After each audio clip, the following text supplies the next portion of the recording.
আমাকে সে নিয়েছিল ডেকে, বলেছিল, এ নদীর জল তোমার চোখের মতো ম্লান বেদফল।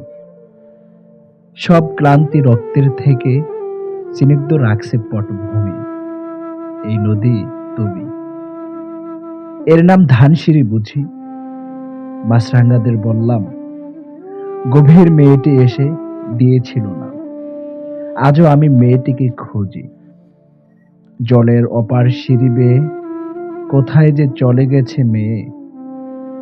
সময়ের অবিরল সাদা আর কালো বনানীর বুক থেকে এসে, মাছ আর মন আর মাছরাঙাদের ভালোবেসে। ঢের আগে নারী এক, তবু চোখ ঝলসানো আলো। ভালোবেসে ১৬ আনা নাগরিক, যদি না হয়ে বরং হতো ধানসিঁড়ি নদী।